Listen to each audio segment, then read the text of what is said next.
दोस्तों, जंग सिर्फ बॉर्डर पर नहीं लड़ी जाती, कभी कभी एक ही चाल से पूरी ताकत गिरा दी जाती है। और इस बार इजराइल ने कुछ ऐसा ही किया है। सिर्फ 24 घंटों के अंदर ईरान की मिलिट्री चेन को ऐसा झटका दिया जिसे सीधा उसकी रीढ़ पर वार माना जा रहा है। लेकिन असली खतरा अब शुरू होता है, क्योंकि जवाब में ईरान ने सीधे उस जगह को टारगेट करने की बात कही है जहां से दुनिया की इकोनॉमी सांस लेती है। अगर वो रास्ता बंद हुआ तो सिर्फ मिडिल ईस्ट नहीं, यूनाइटेड स्टेट्स से लेकर इंडिया तक हर इकोनॉमी हिल सकती है। अब सवाल सीधा है, वो नस आखिर है कौन सी? और ऐसा क्या हुआ कि दुनिया के 32 देशों को अपने इमरजेंसी ऑयल रिजर्व्स खोलने पड़े? लेकिन कहानी में ट्विस्ट अभी बाकी है, क्योंकि इसी बीच 3 देशों ने मिलकर पेंटागन को ऐसा सरप्राइज दिया जिसकी भनक उन्हें ऑलमोस्ट लास्ट मोमेंट पर लगी। तो चलिए स्टेप बाय स्टेप समझते हैं इस पूरे ग्लोबल पावर गेम को, जहां हर मूव के पीछे एक हिडन स्ट्रैटेजी छिपी है। और हाँ, अगर आप यहां तक आ चुके हो तो एक छोटा सा काम कर दीजिए, वीडियो को लाइक कर दें और चैनल को सब्सक्राइब तो जरूर से कर लीजिएगा, क्योंकि यहाँ आपको सिर्फ खबर नहीं, उसके पीछे की पूरी स्टोरी मिलती है। चलिए अब सीधा आते हैं पहली बड़ी अपडेट पर। दोस्तों, इस वक्त जो टोन ईरान की तरफ से सामने आई है, यकीन मानिए वो पहले से बिल्कुल अलग है। इस बार इनडायरेक्ट वार्निंग नहीं, सीधा मैसेज है। अब कोई सेफ नहीं है, चाहे वो इस्लामिक वर्ल्ड का हिस्सा हो या यूनाइटेड स्टेट्स का अलाई या फिर इंडिया का क्लोज पार्टनर ही क्यों ना हो। ईरान ने साफ कर दिया है, अब ये लड़ाई कंट्रोल में नहीं रहेगी और आगे जो होगा वो अब तक के मुकाबले कई गुना ज्यादा डेंजरस होगा। यहाँ तक कहा गया है कि मिसाइल्स की ऐसी वेव आएगी जिससे पूरा अरब रीजन हिल सकता है और इजराइल को इसके सीरियस कॉन्सिक्वेंसेस फेस करने पड़ेंगे। सबसे शॉकिंग बात क्या है, ईरान ने इनडायरेक्टली ये भी कहा है कि इंडिया इस मैटर से दूर रहे। अब सवाल उठता है, इतना एग्रेसिव स्टांस क्यों? तो वजह छुपी है इजराइल की एक रीसेंट स्ट्राइक में। रिपोर्ट्स के मुताबिक इजराइल ने एक हाईली टारगेटेड ऑपरेशन में ईरान के पावर स्ट्रक्चर पर सीधा वार किया है। बताया जा रहा है कि इस स्ट्राइक में इस्माइल खतीब, आली लारिजानी, गोलम रेजा सुलेमानी जैसे टॉप लेवल ऑफिसर्स मारे गए। ये कोई रैंडम टारगेट्स नहीं थे, ये वो लोग थे जो ईरान की मिलिट्री प्लानिंग, इंटेलिजेंस और ग्राउंड एग्जीक्यूशन को हैंडल कर रहे थे। यानी सिंपल शब्दों में सिस्टम के कोर पिलर्स। और माना जा रहा था कि अली खामेनेई के बाद यही लोग इस पूरे कॉन्फ्लिक्ट को लीड कर रहे थे। लेकिन इस स्ट्राइक के बाद पूरी चेन ऑफ कमांड एक झटके में डिसरप्ट हो गई। अब यहां से गेम बदल गया, क्योंकि इसके बाद इजराइल ने जो स्टेटमेंट दिया वो और ज्यादा अलार्मिंग है। इजराइल डिफेंस फोर्सेस ने साफ कहा है, अब ईरान का कोई भी सीनियर ऑफिशियल उनके रडार से बाहर नहीं है और उन्हें टारगेट करने के लिए एक्स्ट्रा अप्रूवल की जरूरत भी नहीं। और बेंजामिन नेतन्याहू का मैसेज भी बिल्कुल क्लियर है, जितना प्रेशर बढ़ेगा हम उतना ऊपर तक स्ट्राइक करेंगे। लेकिन बात यही नहीं रुकी। रिपोर्ट्स ये भी कह रही हैं कि इजराइल ने ईरान के सबसे क्रिटिकल एनर्जी एसेट साउथ पास गैस फील्ड पर भी स्ट्राइक की है। अब समझो, ये सिर्फ मिलिट्री टारगेट नहीं है, ये ईरान की इकोनॉमिक बैकबोन है। और यही वो पॉइंट था जहां सिचुएशन पूरी तरह एस्केलेट हो गई।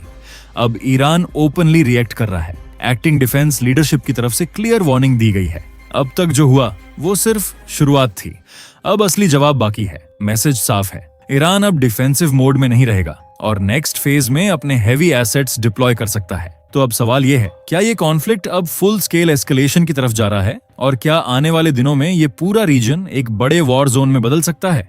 अब एक और बड़ा मोड़ आता है। कई एक्सपर्ट्स का मानना है कि ईरान ने अपने बयान में एक हिडन मैसेज भी छोड़ दिया है। मतलब साफ है, जब ईरान अपना पलटवार करे तो भारत न तो उसकी निंदा करे और न ही खुलेआम इजराइल का समर्थन करे। ईरान का तर्क है कि अगर भारत ने किसी भी तरफ झुककर बयान दे दिया तो बेवजह डेकेड्स पुराने इंडिया ईरान रिश्तों में अनावश्यक दरार पड़ सकती है। अब यहाँ भारत की स्थिति समझिए। भारत का इस लड़ाई से सीधा कोई लेना देना ही नहीं। न भारत इस युद्ध में कूदने वाला है और न ही भारत किसी पक्ष की तरफ खड़ा होने का इरादा रखता है। लेकिन असली डर कहीं और है। जो चीज पूरी दुनिया को रातों की नींद उड़ा रही है वो है स्ट्रेट ऑफ हॉर्मूज। अगर ईरान ने यह रास्ता बंद कर दिया और ऑयल टैंकर्स को रोक दिया तो पूरा ग्लोबल एनर्जी मार्केट घुटनों पर आ जाएगा। तेल का मामला सिर्फ तेल का नहीं होता, ये पूरी विश्व अर्थव्यवस्था की नब्ज है। और डर को और गहरा क्या बना रहा है, ईरान की तरफ से ये खबरें आ रही हैं कि आने वाले घंटों में कटार, सऊदी अरेबिया और यूएई तक लॉन्ग रेंज मिसाइल स्ट्राइक्स की धमकी दी गई है। मतलब इस बार टारगेट सिर्फ इजराइल नहीं, पूरी गल्फ रीजन अंडर थ्रेट है। अब हालात इतने बेकाबू हो चुके हैं कि 32 देशों ने मिलकर एक अनप्रेसिडेंटेड कदम उठाया है। इंटरनेशनल एनर्जी एजेंसी IEA के 32 सदस्य देशों ने अपने इमरजेंसी ऑयल रिजर्व्स खोलने का फैसला किया है। लेकिन सच ये है, ये बस कुछ हफ्तों की राहत है। असल समाधान तभी मिलेगा जब हॉर्मूज और गल्फ से तेल की सप्लाई फिर से नॉर्मल होगी। इस बीच तेल और गैस की कीमतें पहले ही 6 से 7% तक उछल चुकी हैं और एक्सपर्ट्स का कहना है रोजाना लगभग 12 मिलियन क्यूबिक मीटर गैस का प्रोडक्शन रुक चुका है। ईरान ही नहीं, इराक जैसे देशों की बिजली सप्लाई तक डायरेक्ट असर झेल रही है। मतलब एक बात साफ है, यदि आने वाले 48 से 72 घंटे में सिचुएशन स्टेबलाइज नहीं हुई तो ये संकट सिर्फ मिडिल ईस्ट का नहीं रहेगा, बल्कि आपके मेरे जैसे आम लोगों की जेब तक सीधा असर डालेगा। इसके अलावा दोस्तों दुनिया की सबसे ताकतवर कुर्सी अमेरिका इन दिनों ऐसे झटके खा रही है जैसे कोई समंदर में खड़ा दैत्य अचानक तूफान में फंस गया हो। पेंटागन को जो खबरें देर से मिली वो 3 देशों ने पहले ही खेल कर दिखा दी, और मजेदार बात अमेरिका को तब पता चला जब खेल लगभग खत्म हो चुका था। झटका number 1, Malaysia. Enough is enough. Malaysia ने जो किया वो किसी छोटे देश का कदम नहीं था, ये एक पावर मूव था। उन्होंने अमेरिका की ट्रेड डील को सिर्फ डिले या पॉज नहीं किया, बल्कि दुनिया के सामने ऐलान कर दिया ये डील अब अस्तित्व में ही नहीं है, झरो, खत्म, मिट गई। एक लाइन में मलेशिया ने ग्लोबल मंच पर सुपर पावर की बत्ती गुल कर दी। अमेरिका सालों से यही करता आया है, दूसरों पर अपनी कंडीशंस थोपना, लेकिन इस बार पिटारा उल्टा खुल गया। झटका number 2, Canada. Same to same जवाब। कनाडा ने इतिहास में पहली बार अमेरिका की पॉलिसीज को आईने जैसा प्रतिबिंब दिखाया। यूएस ने टैरिफ बढ़ाया, कनाडा ने भी बढ़ा दिया। यूएस ने रिस्ट्रिक्शन लगाया, कनाडा ने भी मिरर एक्शन लगाया। मतलब तू करता है ना दबाव, अब खुद भी छक ले। अमेरिका के लिए ये इंसल्ट है, क्योंकि यह जवाब उन देशों से आया है जिन्हें वो हमेशा मित्र मानता था। झटका नंबर 3, इंडिया। हमारी शर्तों पर डील होगी, और अब आते हैं भारत पर। यहाँ भारत ने शोर नहीं मचाया, बल्कि शांति से सबसे ताकतवर चाल चली। कॉमर्स सेक्रेटरी राजेश अग्रवाल का क्लियर मैसेज, ट्रेड डील हाँ होगी, लेकिन हमारी शर्तों पर। पहले नया टैरिफ स्ट्रक्चर बनाओ, कानून में पास करो, फिर बात करेंगे। यानी अब निगोशिएशन टेबल पर कुर्सी का हेड अमेरिकन नहीं, इंडियन है। ये नई भारत की डिप्लोमेसी है, ना झुकना, ना डरना, ना किसी की गाइडलाइंस पर चलना। 3 देशों का एक साथ उठना। ये 3 झटके सिर्फ 3 अलग घटनाएं नहीं हैं, ये एक संकेत है कि दुनिया अब यूनिपोलर नहीं रही। अब कोई भी देश अमेरिका के शब्दों को अंतिम आदेश नहीं मानता, और यही वजह है पेंटागन में सन्नाटा पसरा हुआ है, क्योंकि पहली बार 3 महाद्वीपों ने एक ही हफ्ते में अमेरिका को मजबूर किया है कि वो अपनी जगह बदलकर दूसरों को भी बराबरी से सुने। इसके अलावा कनाडा ने तो सीधा अलग रास्ता चुन लिया है। डिप्लोमेसी की धीमी चाल छोड़कर अब वहां से सीधा जवाब दो, उसी अंदाज में वाली नीति देखने को मिल रही है। कनाडा ने साफ कर दिया है कि अगर दबाव डाला जाएगा तो जवाब भी उतना ही सख्त मिलेगा। 13 मार्च से कनाडा ने एक बड़ा फैसला लागू कर दिया। यूनाइटेड स्टेट्स से आने वाले करीब $21 बिलियन के सामान पर सीधा 25% टैरिफ। इस लिस्ट में स्टील, एल्यूमिनियम और रोजमर्रा के कंज्यूमर प्रोडक्ट्स तक शामिल हैं। यानी यह सिर्फ एक ट्रेड मूव नहीं, बल्कि एक साफ संदेश है, अब खेल बराबरी का होगा। कनाडा के प्रधानमंत्री मार्क कार्नी ने तो और भी बड़ा संकेत दे दिया। उन्होंने खुलकर कहा कि पुराना दौर जहां अमेरिका ग्लोबल ट्रेड को कंट्रोल करता था, अब खत्म हो चुका है। इस बयान को हल्के में नहीं लिया जा सकता। ये एक तरह से ग्लोबल पावर शिफ्ट का इशारा है, जहां देश अब एक ही केंद्र पर निर्भर रहने के बजाय नए विकल्प तलाश रहे हैं, और कनाडा की यह कार्रवाई सिर्फ शुरुआत मानी जा रही है। अब आते हैं मलेशिया पर, जिसने और भी दिलचस्प कदम उठाया। मलेशिया ने सीधे सीधे एक ट्रेड डील से हाथ पीछे खींच लिया, और उसके पीछे वजहें भी उतनी ही मजबूत थीं। पहली बात, कानूनी आधार पर सवाल। मलेशिया का कहना था कि जब खुद अमेरिका की अदालतें पुराने टैरिफ्स पर सवाल उठा चुकी हैं, तो उन नियमों के आधार पर बनी डील पर भरोसा कैसे किया जा सकता है। दूसरी बात, बराबरी का सिद्धांत। उनका साफ तर्क था कि अगर ट्रेड में संतुलन की बात होती है तो शर्तें भी सेक्टर के हिसाब से तय होनी चाहिए, न कि पूरी इंडस्ट्री पर एक जैसा दबाव डाल दिया जाए। यानी मलेशिया ने साफ संकेत दिया, अनफेयर गेम में हम हिस्सा नहीं लेंगे।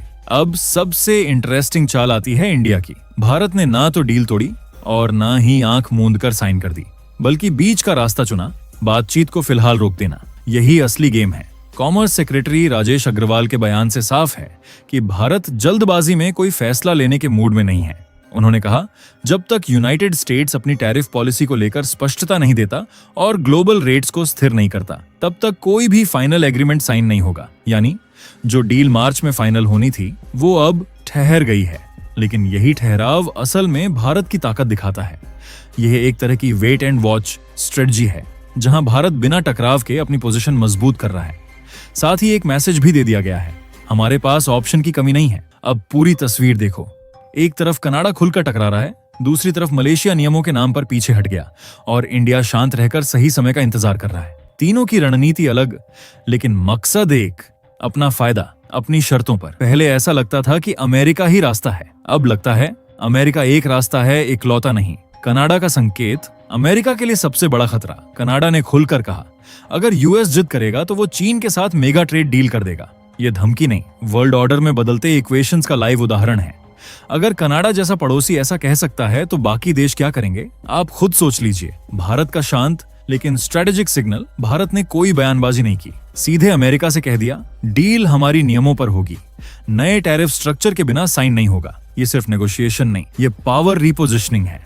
दुनिया समझ गई है कि अमेरिका के पास अब वो मोनोपोली नहीं बची जो 1990 के दशक और अर्ली 2000 के दशक में हुआ करती थी। आगे क्या होने वाला है, कौन कौन से देश इस लाइन में लगेंगे, मैक्सिको, वियतनाम, तुर्की, सऊदी, ब्राजील, कई नाम हवा में तैर रहे हैं। लेकिन एक चीज पक्की है, अगले 5 से 7 साल ग्लोबल ट्रेड की हिस्ट्री में सबसे बड़े पावर रीशफल का दौर होने वाले हैं। और आज जो माहौल दिख रहा है वो एक ही बात कहता है, दुनिया अब केवल अमेरिका की नहीं, दुनिया अब दुनिया की है। बाकी दोस्तों, क्या आपको लगता है कि अमेरिका की पावर जल्द ही खत्म होने वाली है, हाँ या ना? कमेंट में जरूर बताना। और अगर आपको ऐसी डीप और रियल जानकारी पसंद आती है तो वीडियो को लाइक, चैनल को सब्सक्राइब और दोस्तों के साथ शेयर जरूर करना, क्योंकि असली खबर वही है जो आपको पूरी तस्वीर दिखाए। जय श्री राम।